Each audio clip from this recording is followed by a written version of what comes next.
Hi, everyone. Welcome to Start the Week with Spencer. This is our weekly webinar here at Doman International, where we take questions from parents with children with developmental delays and special needs from around the world. And we urge parents to bring their biggest, their toughest, their most important questions. And we will do our very best here to answer them. Now, today is a special day that we have each month called Victory Day, where we share the results of children with special needs who have come to Doman International for an appointment in the last month. So these are children usually have been on our program somewhere between 6 months or maybe a few years. But we want to tell you about some of the great results that they've had while on the Doman Method treatment. So, and I've got an exciting announcement. At the end of the presentation, we're going to have a graduation to life. So this is a child who started on the Doman International program, had significant developmental delays, speech delays, learning problems, social issues, and who is now graduating from the program and doing amazingly. So I look forward. That's going to be the last child I get to tell you about. Now, before I jump into Victory Day, I want to make just a couple of quick announcements. So the first thing is this Thursday, I'm speaking at the International Conference for Autism and Neurodevelopmental Delays. It's a conference in Orlando, and I'm really honored to have been invited to speak at it. So for anyone in that area or who's coming, I look forward to seeing you there at the conference. And also the Doman International Clinic here in Philadelphia is, obviously open, but also available for appointments. Colleen, what are we looking at right now in terms of time frame? Like, when are the next appointments available at the clinic? Our next appointments available would be end of May, and then looking into June. We just opened up a number of dates in June, so it's a really good length of time though, because it gives us enough time to help everybody prepare. We have a lot to teach you before you even come to see us, so we can work with you, and then you're really ready when you walk through the door. Perfect. Yeah. So that's for our clinic in, here, our headquarters here in Philadelphia. We do have our European center in Italy, which I think in 2 weeks are going to start seeing families there. If you're interested, if you're in Europe or the Middle East and you want to come to our European center, please contact us. And as for other upcoming trips, on June 20th, we're going to be in Santa Barbara, California, seeing our Californian families. Starting on May 12th, we're going to be in Bangalore and New Delhi, India.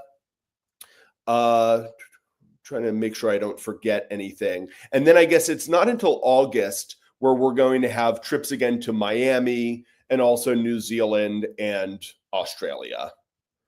I think those are for the next few months are upcoming. We are back in Italy in July, though, the end of July. We are back in. You're right. Thank you. Thanks, Colleen. All right, let me pull up my Victory Day presentation. As I said, we like to take one day a month where we celebrate the achievements of children with special needs on the Doman International program. So give me a moment.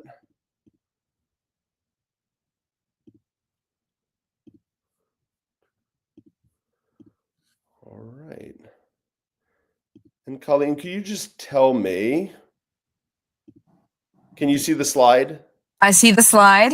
Okay, perfect. And now can you see the slide with Rosie on it? Yes, it has changed. Perfect. All right, good. Thank you. So let's run through some of the great results that children have had on the Doman International program, over the last month. And I really want to urge everyone, look at the difference in ages of the children.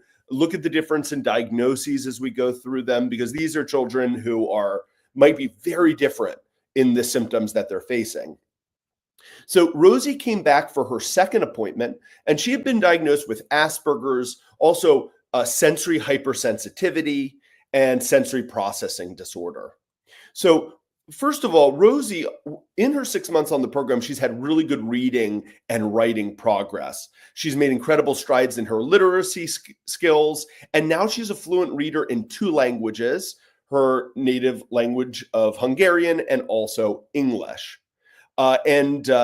She really began by being able to sound out syllables and now reads, with very good fluency. And she didn't just stop at learning to read. She started writing as well. And she's even able to create stories now and uses her imagination and creativity to write. Now, in terms of independence and social confidence, these were, especially social confidence was a big challenge for Rosie when she started the program. Very often reluctant to engage socially with others, but she's become more independent and more confident since starting the program. She's also meeting new friends now on the playground, and she's cheerful and more mature, and that's helping her relate to others. She's also started to do some things that we know from experience are very important in terms of both cognitive and social development, such as making jokes, right? Anyone who's ever learned a foreign language knows that one of the last things you learn in a foreign language are understanding jokes. And that's because they often have, include plays on words and understanding of culture. And so, humor requires high cognitive and and kind of social awareness. And so now she is making jokes on her own. She's also she's kind of creating her own games. Again, shows really good progress cognitively and socially. She's also reading a clock, and understanding of time concepts is essential in life. She's now initiating conversations. And I think for Rosie, this is a big deal. I remember when she came for her first evaluation, she was pretty reluctant to even be doing activities for the evaluator. So the fact that she's initiating now with other children and playing with them is huge for her. So we really want to congratulate Rosie and her family for all of this amazing progress. And I want to point out, Rosie is 7. A lot of times parents will come and they might even have a child who's 5, 8, 10 years old, and they'll say, is it too late? It is definitely not too late. As I said, Rosie just started 6 months ago. Okay, now we have Daniel. Daniel is 15 years old and also just came back for his second visit. So he's been on the Doman program for 6 months. So again, 15 years old. So a good example of how, a child at any age can have really good progress. So, he started the Doman nutrition program this period, and this has really helped him stay healthy and also have good energy, because before he used to have many more illnesses that made it hard for him to make progress. He's now calmer and more focused as well. Now, through his Doman reading program, he's gained a deeper understanding of reading with homemade books. So these are books with enlarged print that make it easier for Daniel to read. And now he, at 15 years of age, he's actually, for the first time in his life, developed a love of reading, which is very important. When children find something difficult, they tend to avoid it. But when they start to find something easy, they tend to love it. And so that's what's going on with Daniel at the age of 15. He's realizing, wow, I'm good at this, and he's enjoying it. His attention span has increased, and that has really helped his learning ability. So Daniel has made significant strides in his behavior and in his social skills. And for anyone who has a child, well, really any child with a special need, but especially for parents of children with Down syndrome, they know teenage years can be very difficult socially for these children. And sometimes even they will start to manifest behaviors of irritability and a lack of cooperativeness. And for Daniel, during these 6 months on the program, the exact opposite has happened. His behaviors before that were kind of inappropriate to social situations have decreased substantially. And this has created a much more harmonious environment for the entire family. And now he's really started to develop a strong work ethic, right? Before, he often didn't want to engage in things. He would avoid it. Now he enjoys, doing his Doman program and also engaging in other work. Parents have also seen a really good change in his eye contact. So he's able to maintain eye contact better than before. And I like this photo because it kind of shows Daniel, making eye contact with the camera as his picture is being taken. And his parents are just thrilled with the progress that he's made, at 15 years of age. But by the time a child is 15, parents usually have a pretty good idea of the trajectory of their development. And so for Daniel to have made these huge strides in the last 6 months, parents are just really excited to continue with the program. And they wanted to make a specific comment thanking Melissa, who's their staff coach, one of Doman International staff. And so they just wanted to acknowledge her and thank her for guiding the family with her expert advice and support. So we really want to congratulate Daniel and his parents. All right, now we have Elena, and Elena is 3 years old, and Elena has been diagnosed with developmental delay and chromosomal deletion as well. So this is a child with a genetic condition, and also is microcephalic. Microcephalic meaning having a small head. It's a common diagnosis we see here at Doman International. So Elena has made wonderful progress in the last 6 months. Her parents couldn't be more thrilled. And they really feel that one of the best milestones is her perfecting her creeping ability. Creeping meaning on the hands and knees. So Elena now is able to get around her environment creeping. This has been a really important step in her motor development. Creeping is crucial for a child to learn how to walk. And Elena is now in the process of learning to walk. They've also noticed that her ability to eat and chew solid foods has greatly improved. This is a big concern of a lot of parents with children with special needs. Very often there are children who, even when they become adults, they're still eating pureed or mixed foods. Elena is chewing now solid foods very, very well, and that is making her meal times much better. Let's see, we've got a video here of Elena. Oh, here's Elena cruising. This is really good. Yeah, we call this activity cruising, where she is walking while holding on to furniture. You can see she just walked across that entire couch. Pauline, are you able to see the video playing? I just want to make sure everyone's seeing Yes, this. I do see it playing. Yes. Okay. Here's mom helping Elena just stand with a little support. These are everything she's doing here are part of her Doman Method motor programs, right? So in this activity, you can see mom is helping Elena stand, but she's taking her hands off of Elena. So Elena's brain is feeling for a split second how it feels to balance herself. Now, you can see Elena's falling forward onto a pillow. Why are we doing this? Why are we allowing Elena to fall? Well, when a child begins the process of walking, think about an average, 12-month-old.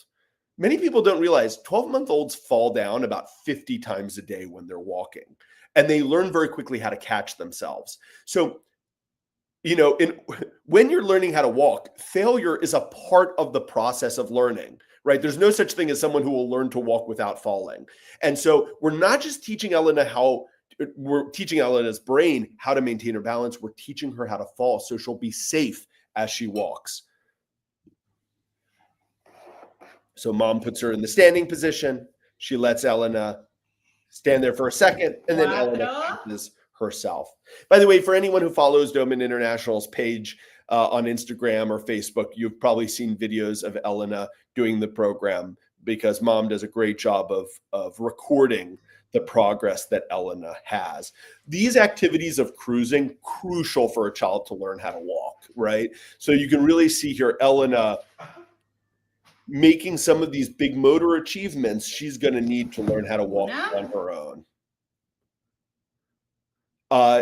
Parents say she's much more aware now. She's much more engaged with others. She likes to play now. So I saw a video recently of her playing with a ball, pushing it back and forth to dad. She's showing an interest in books now. She cries when she's left alone, right? Before, maybe she would be left alone and she wouldn't notice. Now she's like, hey, mom and dad, pay attention to me, right? These are all signs of she's more connected with her environment and her family. And one of my favorite things to hear from parents is when parents will say to me, we've been doing the Doman program and now we feel like we really know our child. Before, our child was in the home, but didn't really interact with us. We didn't know how much they were understanding. Now we really know who they are. That's a special, special thing to happen with a child. So here you can see Elena with mom and dad and sister. We want to say congratulations to all of them for everything they've achieved. All right, now we have Mihailo. Mihailo is 5 years old, and his diagnosis is SYNGAP1. And SYNGAP1 is a diagnosis where children often will face developmental delays, especially in language, motor ability, cognitive skills.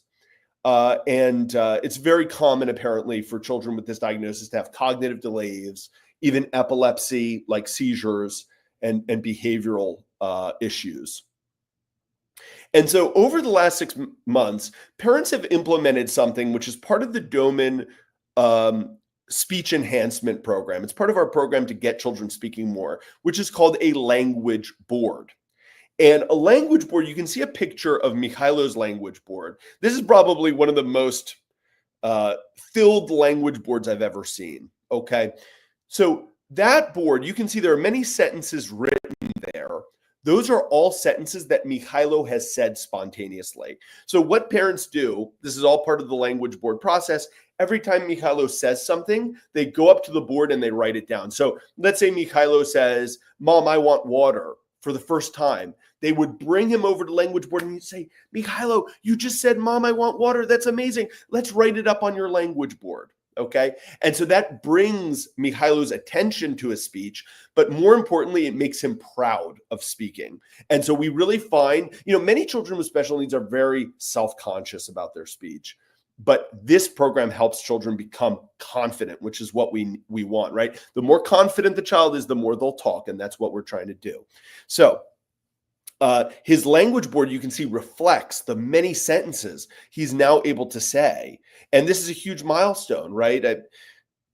We could probably debate, is there any progress, any stage of development more important than the ability to speak your needs and wants in life? Or, if I ask most people, if you had to lose your ability to walk or your ability to talk, most people say, "Oh, I'll lose my ability to walk," right? Because talking is so important to communicate your needs and wants. Humans are social animals, and so speech is essential. And so this really is a testament to parents' efforts. They've done a very robust Doman speech program this time, and they're proud of how far Mihailo has come in his speech. So keep up the great work, Mihailo and his parents. And again, I want to say that Mihailo is 5 years old and is speaking a lot of sentences for the first time. Okay, so that's an important thing to keep in mind. A lot of parents might even think, "Oh, 5 years old, can you even achieve more speech progress at that age?" The answer is absolutely yes. So now we have Theodora, who's also 5 years old. And Theodora has been diagnosed with epilepsy and also a developmental delay. Theodora last year took a huge step in her development. She started walking. When Theodora started the program, the Doman International program, she could not even crawl on her belly. If you put her on the floor on her stomach, she wouldn't move. She learned to crawl on her belly, then creep on her hands and knees. And last year, she learned how to walk. Parents have been very dedicated to helping her in her development. During her evaluation, she came into our clinic walking. Which there's nothing we love to see more as a team than that. And keep in mind, 5 years old, she started walking. And her growing coordination and also her sense of independence are very special for her. She can now navigate her environment on her own. So I think we've got a video that mom prepared. Polako. Idemo u auto polako. Bacila kartica. Da možeš da uđeš, ajde.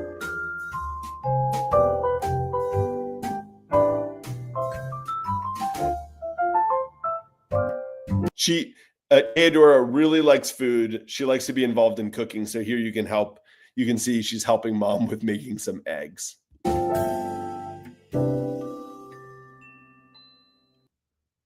Yeah, so that is Theodora. So we're really proud of Theodora. And with parents, we really worked on focusing on helping Theodora achieve each motor skill she would need right, before walking. When she started our program, she wasn't ready to learn how to walk yet. We had to improve her coordination and balance first by getting her crawling on her belly and then creeping on her hands. And Theodora also, her speech really improved last year, and she has a growing speaking vocabulary. Mom is also pointing out her cognitive skills has greatly improved. There are about 100 words now that if she sees the word like written as a single word, she will indicate what it is. So, for example, if you showed her the word apple without saying it out loud, she'd look at it and then, point to an apple in the kitchen, right? So she's very smart and proud to show off her intelligence. So we really want to congratulate Theodora and her family for what they've achieved. All right, well, here's the last story I'm going to talk about, and you can see there that it says graduation from the Doman International Program. This is a boy named Alexa, and Alexa is 12 years old and is graduating from the Doman International Program. He was diagnosed first as having autism and also something called pervasive developmental disorder, basically meaning he's affected in his development in all areas. Alexa started the Doman program 18 months ago. And at that point, like many children with his diagnosis, he had real challenges in speech development, in cognitive development, right? He was way below his age level in reading, writing, and math skills. And social challenges, very difficult for him to socially interact with others, hold conversations that were relevant, all very difficult things for Alexa. And so he started 18 months ago. So I guess that would have made him 11 years old on the dot, basically, when he started. And here you can see Alexa at his graduation, at his recent visit in Serbia, where our staff travels twice a year. And to our right, you can see Melissa Doman. Melissa is our director of mobility development. And to his left, you can see Jagjit Kaur, who is a member of our cognitive team and also is Alexa's staff coach, right? Each child on the Doman International's program is given a staff coach, one person to oversee the child's progress and guide parents along the way. And so there's nothing honestly more important for a member of our clinical team than when one of your children is graduated. So this is, of course, Alexa's win, but it's also a big win for Jagjit as well. So we want to congratulate Alexa and his family and also all the Doman International staff involved in his progress. Let me tell you about what Alexa did in these 6 months. So his speech and understanding have made significant strides. He's now able to communicate himself much more clearly. He can express himself now with increased confidence. And I'll talk about his confidence more in a second. His comprehension skills have also just greatly improved. He's following instructions much more effectively. He's doing well in school, right? So what we did with Alexa is in the last 6 months, he continued his Doman program, but he started to go to school because we wanted to see how will Alexa fare. And he fared excellently. Socially, he made friends. Academically, he succeeded. He's doing really, really well, passing exams, a great student. And so he just was thriving in every way.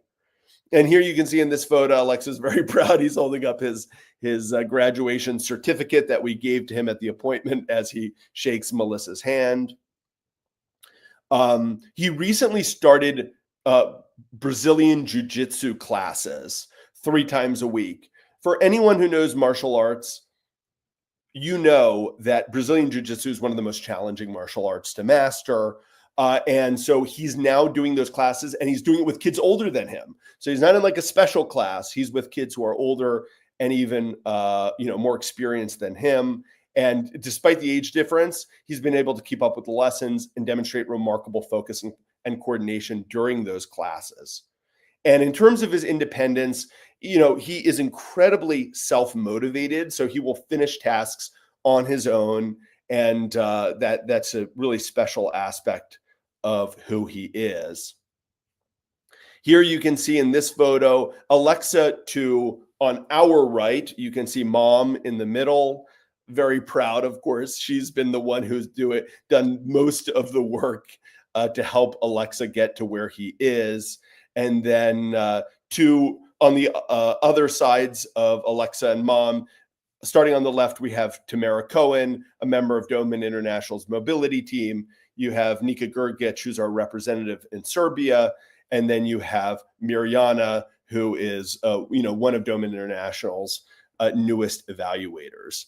So our team was very, very proud of Alexa. And here you can see he used to be very sensitive to loud noises, auditorily hypersensitive. Not an issue for him anymore. He went to a wedding and he danced for hours as the band played. It would have been a disaster for him in the past. It's not an issue for him anymore. And also his health has been amazing. Parents say, he has not had an illness for over 2 years. So sometimes children on the Doman program, because they get such a healthy diet and our nutrition team recommends supplementation, sometimes they're the healthiest members of their family. Sometimes we have families tell us that everyone else in the family gets sick, but not the kid. So we really want to congratulate Alexa. And I want to say when a child graduates from the Doman program, it means that the staff are confident the child can go into a school with his peers, neurotypical peers, not a special education program, right? No special help. Alexa is going to school with his peers, like everyone else, succeeding. And that's the whole point of graduation from the Doman program. So sometimes parents will say, wait, is this a program that a kid does forever? That's not the purpose of it. This is the goal to achieve what Alexa did. I want to finish off. I think I have a video here of Alexa kind of celebrating his graduation that I wanted to show all of you. As you can imagine, Alexa's worked really, really hard for this over the last year and a half. So this is an incredibly meaningful moment in his life. Let me see if I can share this video. Here it is. Here we go. There he is up. Bravo, Alexa, bravo! Bravo! Bravo, Alexa! Bravo! Yeah, so you can see he's very, very happy. He's put in a lot of hard work. Colleen, were you able to see that video? No, but I've seen it on it's on the Instagram, isn't it? Yeah, but I mean, did it show on the screen? I apologize. I don't know what happened. My got feed it. went Okay. away. Yeah, I went at the same moment you were trying to show the video. No worries. Okay, but anyway, if anyone could see the video or not, just comment so I know if you were able to see it. All right, everyone. Well, listen, that was Victory Day. So those were all the achievements of children on our. Oh, good. Thank you. Iman says it showed. Thank you. So so now we have time now to open things up for questions. So if you have a question for me, go ahead and type it into the comments box, and I will get to them in order. And whether you're joining me right now on Instagram, Facebook, YouTube, you can type your questions in the comments and I will see it. So, and by the way, if anyone is interested in joining this webinar, actually coming up and asking us your questions, just write a comment and I'll send you a link and you can join the webinar. And that'll be exciting. Now, while I'm waiting for your questions, just let me tell you about 3 really great guests who are going to be joining this webinar over the next 3 weeks. So next Monday on April 21st, I'm going to have a mom named Daryl join our session and talk about her experience on the Doman program. For anyone who follows our Instagram or Facebook pages, you've probably seen videos of Daryl's son, Oakley, who we've featured on our page doing parts of the Doman Method program. So Daryl's going to be joining and she'll be answering questions that I have for her, but also she'll be answering your questions. So if you want to ask questions to a mom who is currently engaged in the Doman International Program, bring your questions and Daryl will be happy to answer them. And then on the 28th of April, I have another mom joining me, Geraldine Speets. Geraldine is an author, and she leads a group called the Down Syndrome Action Plan. Geraldine has a long history of researching neurodevelopment with her son, Lucas, for her son, Lucas. And so she's a mom who's done the Doman program with her son, but also just an incredibly knowledgeable person on neurodevelopment and specifically on Down syndrome. So she's going to be joining me on the 28th. But by the way, I do want to say, even if you're a parent of a child who doesn't have Down syndrome, I think you'll find that conversation very, very relevant. And then on May 5th, I'm going to have a mom named Haley join me. Haley has not started the program yet. She's actually coming for her first appointment in August to our clinic, but Haley has questions for me. And so she's going to be joining, and I'm going to do my best to answer her questions, hopefully in a helpful way. All right. I see, let me see here. I see Iman, you'd like to join. I'm going to invite you to the studio, so you just have to accept it, and then I can pull you up on the screen. All right, let me see if there are any other questions. Again, if you're on Facebook, YouTube, Instagram, it doesn't matter. Go ahead and start typing your questions, and I'll answer them in order. Colleen, while we're waiting for questions, any questions that have come up recently with you when speaking to a parent that you feel would be a good one for us to talk about? A mother asked me recently if we have any feelings or sense of why the diagnosis of autism has become so prevalent. Oh. Yeah. Good question.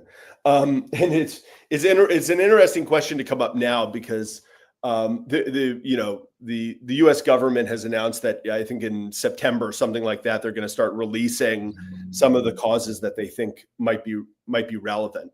Well, okay, so why do I think autism? When we look at the rates of autism diagnosis going back to the 1950s and 60s, it's about 1 in 10,000 kids. And now in the United States, it looks like we've gotten to about 1 in 31 children are getting an autism diagnosis. Now, to be honest, we don't fully know why the autism rate has skyrocketed. If you ask me for my opinion, I think it's many reasons. So I think first and foremost, everyone will mention that, okay, there's more awareness around autism now. And so there are more diagnoses for that reason. And I don't think there's any question that's a part of it. Children maybe who would have been diagnosed with autism in the past, 50 years ago, may have been given another diagnosis or no diagnosis at all.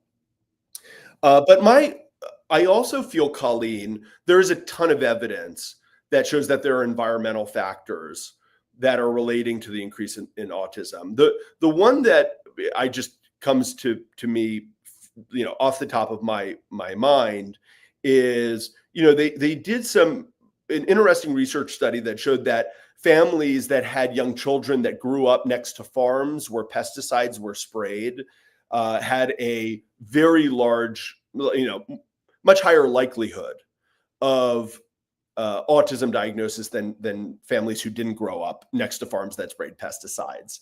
And so I think that the reason why I think that's important is not only to show that perhaps pesticides and chemicals can increase the rates of autism, but also to show that there are many chemicals that we don't fully understand in our foods, perhaps in our water, perhaps in our environment, that we still don't fully understand what implication they have on child development. And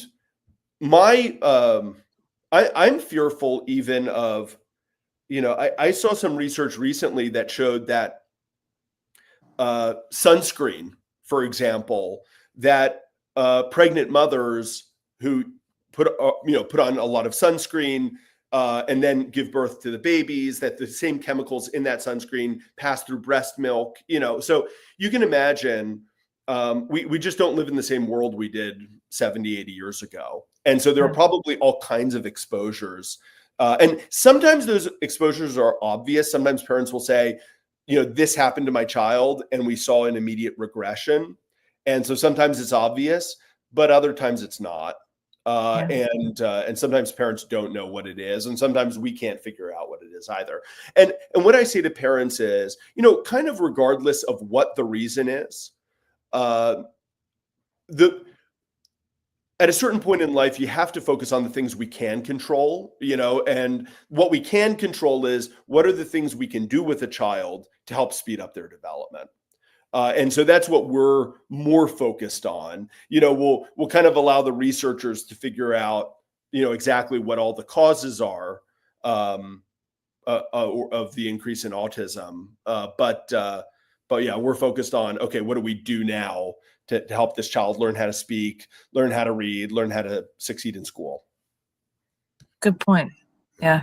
It's kind of like if you break your leg, how your leg got broken, but if all you do is think about how it happened and don't move from, okay, now we're going to fix the leg. Because at a certain point, and listen, I think that I was thinking about this recently because I got an email from a mother who was telling me she was kind of dwelling on this whole question of like, why does my child have this issue? And, I think when we seek answers, there's a part of it which is obviously practical. Like, I want to know what created this problem so I don't have that, I can avoid that in the future. That's completely reasonable. But it can get to a certain point where it actually hurts the person more than it helps, because it can be such a, it can feel hopeless, and there's so many things we can control that are hopeful. And so, yeah, it's important to focus on those things. Okay. I see that we have Iman here. Iman, I'm going to add you to the stage. I'll need you to unmute yourself. Yes. Hi, how are you? Good afternoon. Yeah, nice to meet you. Nice meeting you. This is Rida, my son. He's 7 years old, diagnosed with Down syndrome. Yeah. Hi, yes. Rida. How are you? And what part of the world are you in? Middle East, Lebanon. Got it. Okay. Well, okay. So Iman, what's your question? Okay. When I saw that one of the kids graduated from the program, I wanted to know how do you know from the first meeting for how long would a child need to be in the Doman program? How much time will it take? Good question. Yeah. How you decided? And Iman, this is probably the most common question that I get from parents when they're starting the program.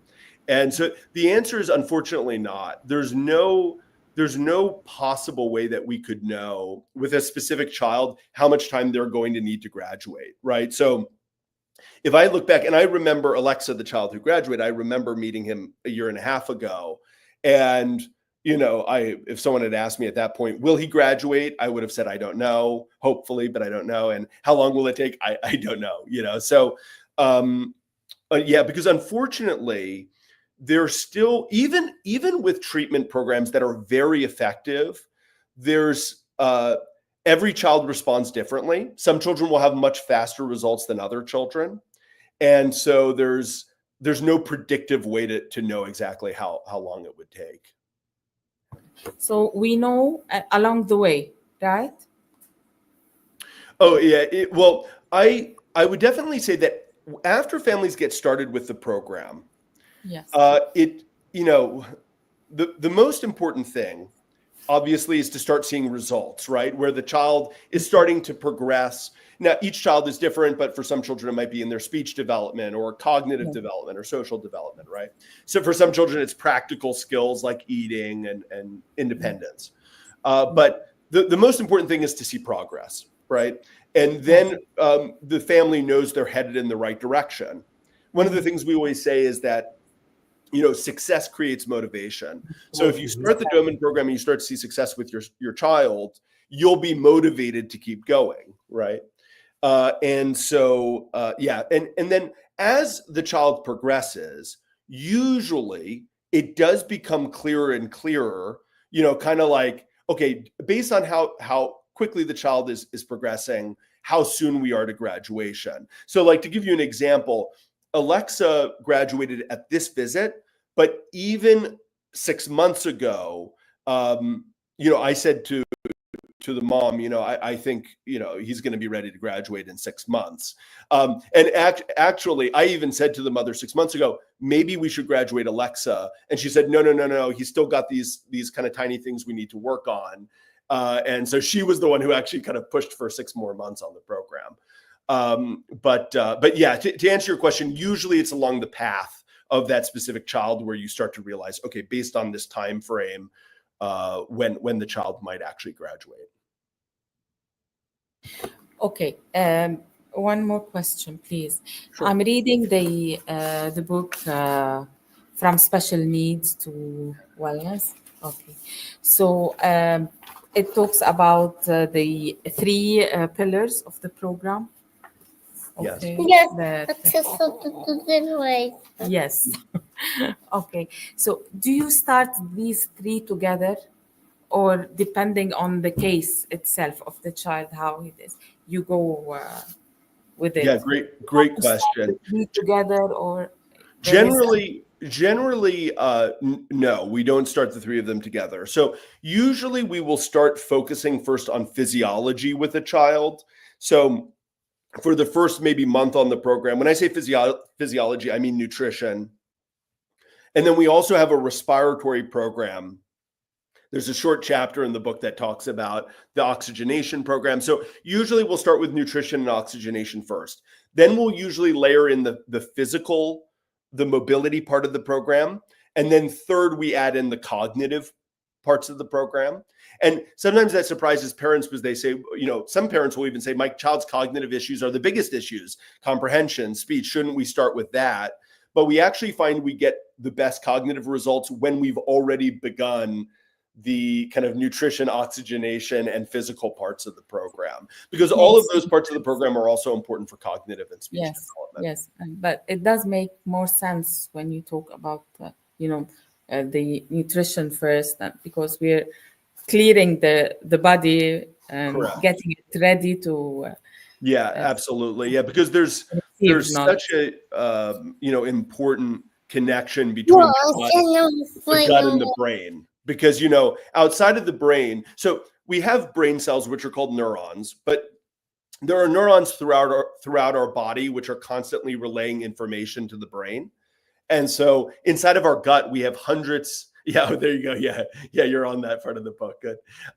There are hundreds of millions of brain cells in the digestive tract that are communicating with the brain. So, like, just to give you an example, right before I did this session, I was speaking to a mother in Italy.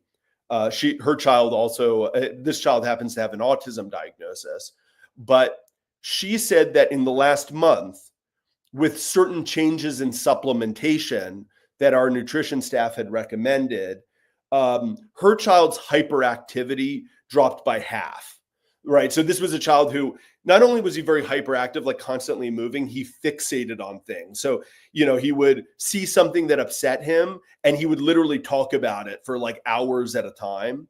And she just said, like, in a month, that by 50% with certain supplement changes. So the gut is essential for brain function. Okay. So when someone wants to enroll their child in the program, do you ask for reports from the therapists he's working with, like behavioral, speech therapist, occupational therapist? Do you need these things, or you do your own assessment? We do our own assessment, and so we don't tend to ask for reports from therapists. We will often ask if there are certain medical tests that have been done, like, let's say, EEGs or MRIs, neurological testing. or lab testing, blood, urine, stool kind of testing. That's very helpful for us. But in terms of the child's function, we're more interested in evaluating the child ourselves and seeing how they do, and also asking, the family questions, obviously. That's great, because from reading the book, just started reading it, and how the therapists work with kids here, they're not solving the problem, of course. Okay, he can't talk in this way. Let's work on this way, not on the brain. Yeah, it's a symptom, like a symptom focus. Yeah. And Iman, the sad thing is that's basically everywhere in the world. It's interesting because we work with families from 80 or more countries, and every family will say to us, oh, we just wish we had what you had in the US. In my country of, and insert any country, Pakistan, Nigeria, Japan, doesn't matter. They'll say, oh, the therapists do this and the services are bad. And I say, I'm sorry, it's the same. It's the same in the US, it's the same everywhere. So yeah, it's unfortunate. It's a symptom-focused approach. Yes. And it's a battle here to make them believe that it's the way of dealing with this child is the most important thing, not what you're teaching him from this problem that is on the surface. It's deeper than that. It's deeper than that. Exactly right. Iman, out of interest, how did you learn about us? How did you hear about us? Since I knew that Rida has Down syndrome, and I'm looking all around the world on the internet, Facebook, Instagram, and I was looking for something different because I wasn't convinced with everything I've read and learned. Okay, there is something missing. I can see it in my son, that there is something he's asking for that I cannot understand. Okay, he needed something to stimulate his brain. Like an untapped potential, basically. Yes. Okay, so and you popped up on Facebook. Oh, good. I'm so happy we popped up. Yeah. What is this? How come in 7 years I haven't heard of this or seen this before? And I was, like taken by the whole thing because I've researched a lot. Hi. Yeah. Okay. Well, that's how I knew about it, and I got really interested, and I got in touch with Colleen. Well, wonderful. Well, I'm really glad you joined. And on the probably you heard me announce this, but on the 28th, so 2 weeks from now, we're going to have Geraldine Speets join, who's a mom who's done our program. Her son Lucas has Down syndrome, and I want to say Lucas is maybe 15 years old now. So I highly recommend that you join that session. I think you'll find it interesting. Of course, I'm looking forward. I have high hopes because I'm not convinced in everything that we're having here. Mom, wait, baby. Well, you're in the right place. Yes, hopefully. All right. Thanks so much for joining us, Iman. Thank you. So Maud has commented here, Iman, for you. She said, Iman, if they believe you that the Doman method works, then they are automatically admitting their jobs are almost useless. They have to secure their jobs on purpose. Your son is so cute. I will definitely second that comment. All right, let's see if we've got other questions here. I see a question here from Sandra, who's asking us about the anti-gravity program. Okay, so Sandra's asking about a pretty advanced program in the Doman method that we use for children with mobility and coordination issues called the anti-gravity program. My grandfather, Glenn Doman, noticed probably 70 years ago at this point that one of the major challenges that children with special needs have in mobility development is gravity, right? Because the gravity essentially pushes our bodies down toward the center of the earth. And that makes it more difficult for children, for example, who need to get up and walk for them to be able to do that, right? Because we have this constant pressure of gravity exerted on our bodies, pushing us down. And so he created something called the anti-gravity program. And the anti-gravity program takes the enemy of gravity and makes it into a friend. So it's basically a piece of equipment, Sandra, that involves, basically a specific jacket and suit, which is placed on the child, and certain kinds of bungee cords that allow the child to feel what it feels like to not have the impediment of gravity. And so it really can be helpful for children, for example, who need to learn how to walk for the first time. Because imagine if we remove this issue of gravity, right? They're in this specific suit. They have this help of the cords. They are able to, for example, walk in the anti-gravity environment where they may have never had the chance to feel what it feels like to walk in their lives. And their brain feels that and needs to feel that many, many times for that child to improve in their balance and coordination. So we use the anti-gravity program for that reason. But there's another thing that we do, Sandra, even with children who walk, who might have balance issues. We will put them in this anti-gravity program and then do specific kinds of movements with them. So we'll have them, for example, do rolls forward and backwards. We'll have them do spinning, for example, to improve the balance and vestibular areas of the brain. If you look at how think about how young children develop. They will engage in activities purposefully to develop their own balance. So watch a 3-year-old. What do? They'll climb up on a couch 20 times in a day and jump off. They roll on the ground. They'll probably, you even remember as a child, you would go to the top of a hill and then you'd roll down, right? And then you'd stand up and get dizzy and, fall down and laugh. And so children are constantly, of course, children don't realize why they're doing that, but that has been built into the human brain, doing those things to develop our balance, because the better balance we have, the safer we are in the world, right?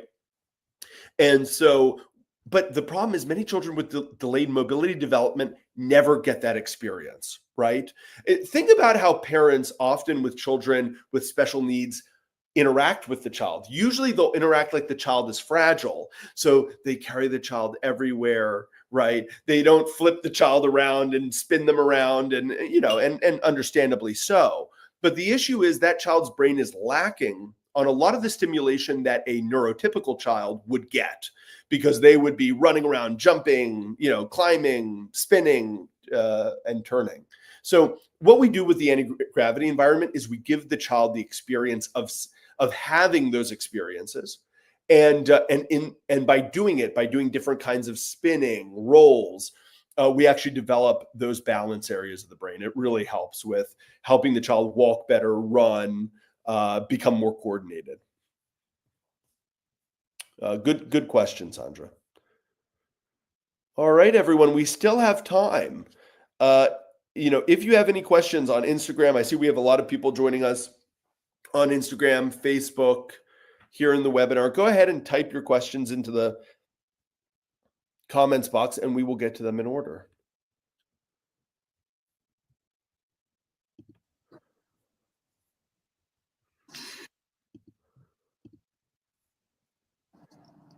Colleen, did you have something you wanted to add? Yeah. So this is kind of a funny thing. A couple of weeks ago, my husband and I were visiting friends in Phoenix, and there was a younger woman there, early 30s, and she was talking about how she's neurospicy. Okay. And I thought that's an interesting. It's a new one. Yeah. Because we were talking about what we did and all that, and I mentioned, and she said, "Oh, I'm neurospicy," and I said, I don't really think we're talking about the same thing." And then I was talking to her about what Glenn used to say about brain injury, his definition of brain injury and all of that. And I'm not sure how many families think about that themselves. I mean, obviously our families and I've told this to a lot of parents, like once you start using the developmental profile, you realize everybody's has some little issues here or there. You know, the difference though, obviously, is are you able to work around it or overcome it, or are you not? And if you're not, then that's when we really need to intervene. But I just wondered if you had anything to say about that, because I thought that was very, it was just an interesting viewpoint of hers. Yeah. So my grandfather, Glenn, used to say that everyone is brain injured, because when you look at the facts of brain development, every single person, we can say this, with a lot of confidence, has had some experience sometime in their life where brain cells died because of some event. So, for example, the most common one is you walk into a cabinet, a cabinet door in your kitchen. It hits you in the head. It hurts really, really bad. That's likely to kill a few neurons in your brain, right? For anyone who's drunk a lot of alcohol, you've probably killed some brain cells in that process, right? For anyone who's, was playing as a kid and, fell off something and hit their head, you lost a few brain cells. Now, fortunately for most of us, there are, billions of brain cells. And so for most of us, even when we sustain those brain injuries, it doesn't really impact our ability to function in any way. It doesn't hurt our speech. We're able to keep walking and running, and it doesn't greatly impact us.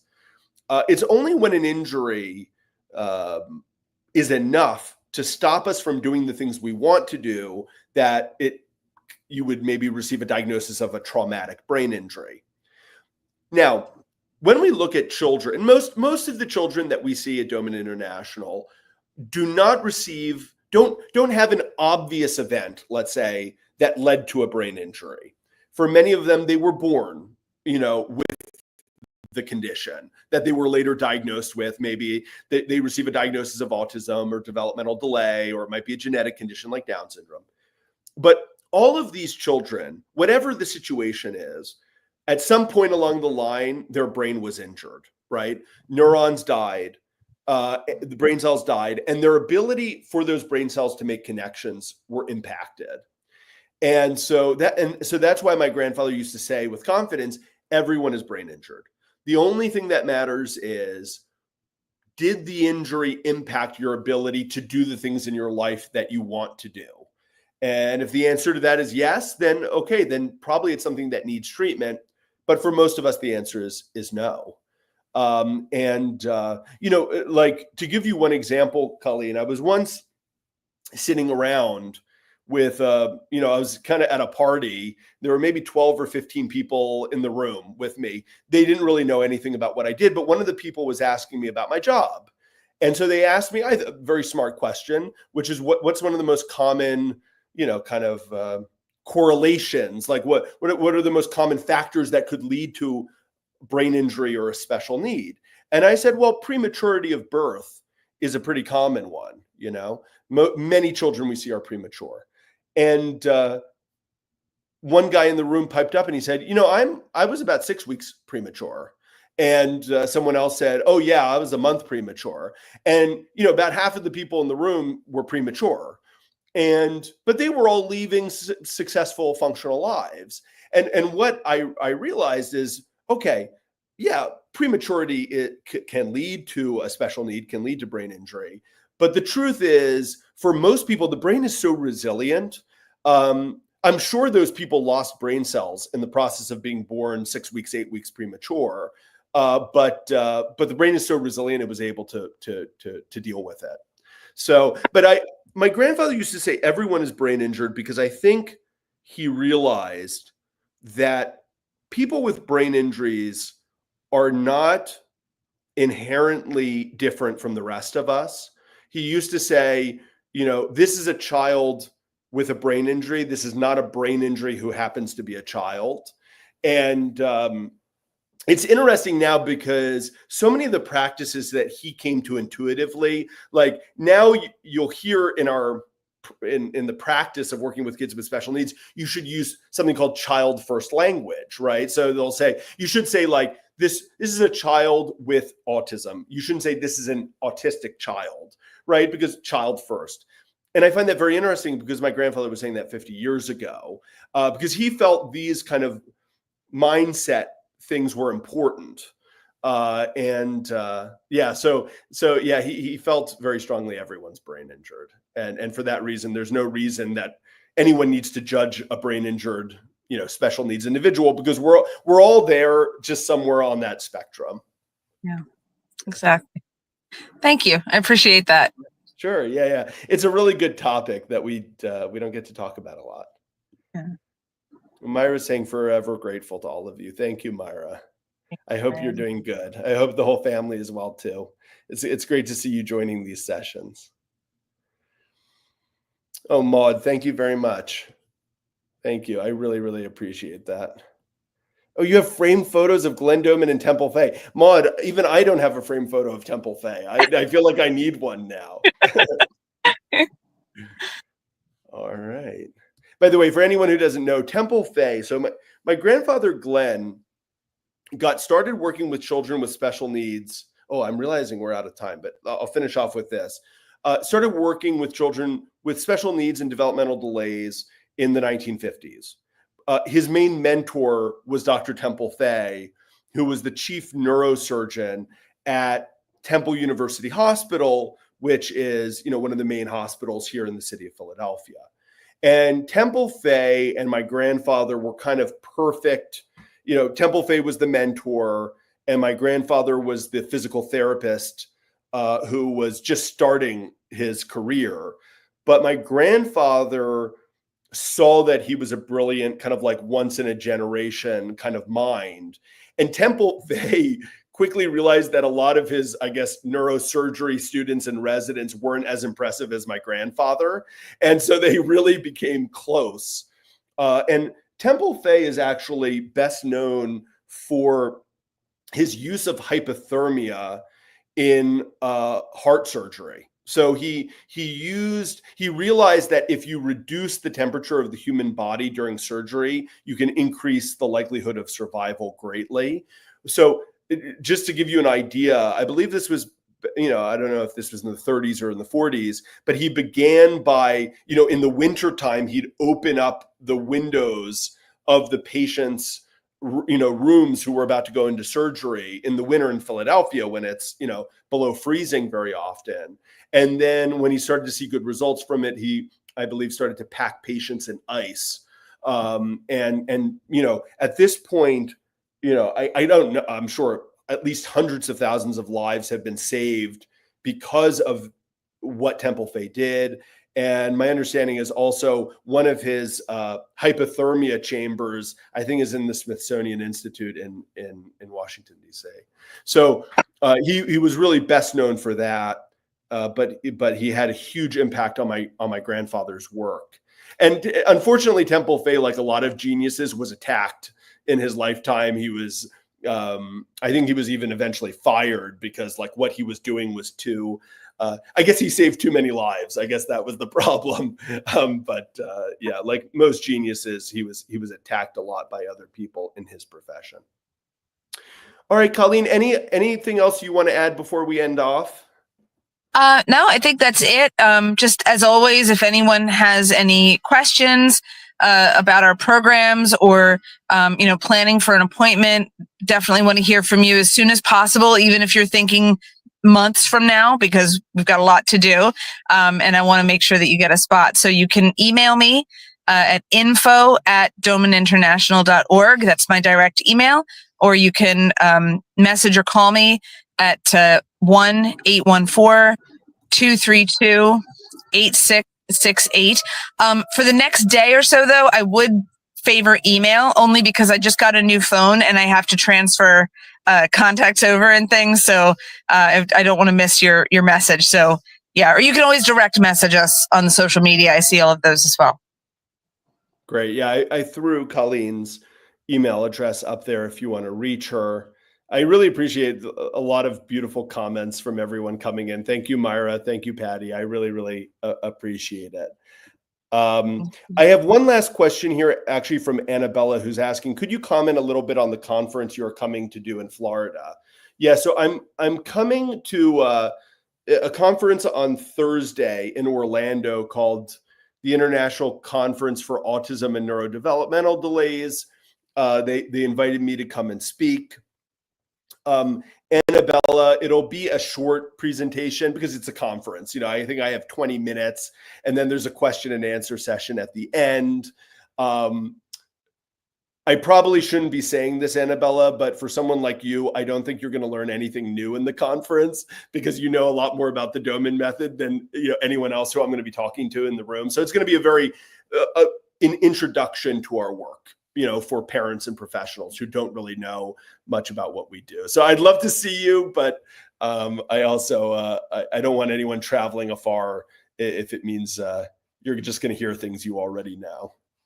But I shouldn't be saying that. I'm supposed to be promoting it. But I know how valuable time is for our parents. Okay. Colleen, thank you so much for joining me. Everyone, thanks so much. Yeah. And Great by the way, stuff. for anyone who joined late, I do recommend going back. I shared a graduation story at the beginning of the presentation, along with the victories of many other children on the program. So I do recommend you go back and watch that when you can. All right. Thanks so much. Bye, everyone. Have a good week.